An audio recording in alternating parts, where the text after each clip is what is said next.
All right. Well, we're going to finish this week out in social studies with another standard 4.21, talking about the lives that slaves had, either on little farms or plantations or in the cities. And so we're going to look at these three places and read a little bit about the slave life in these places.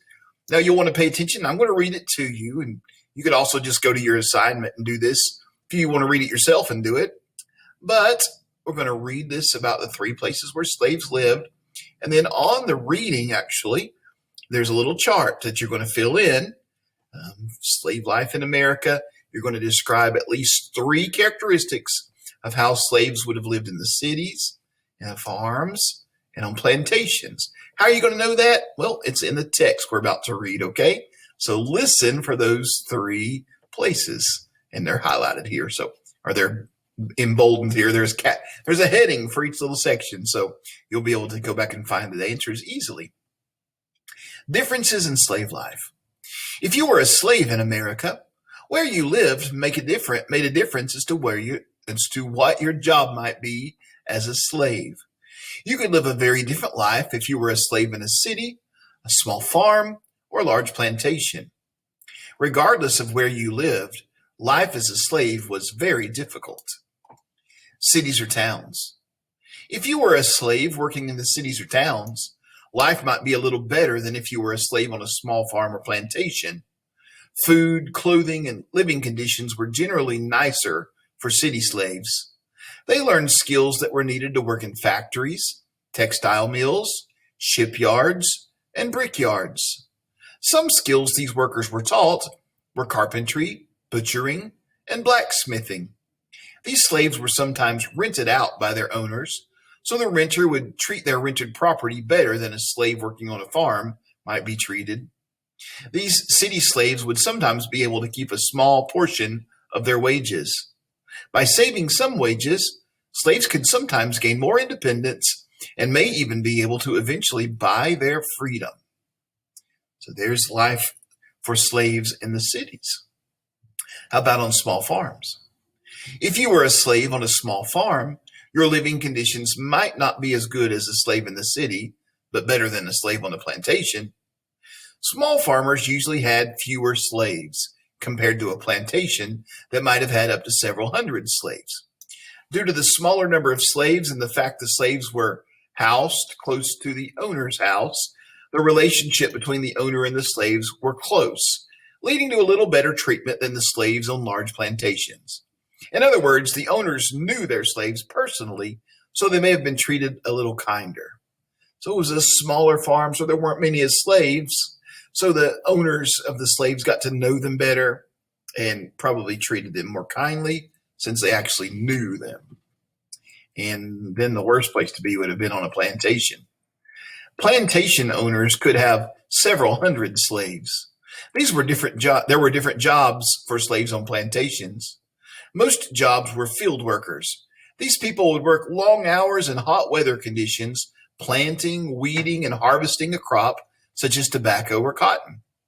Other workers might have a skilled labor job such as blacksmithing or carpentry. A blacksmith is someone who worked with iron and makes shoes for horses. A carpenter works with wood and may build fences or houses. Another job may be a house servant.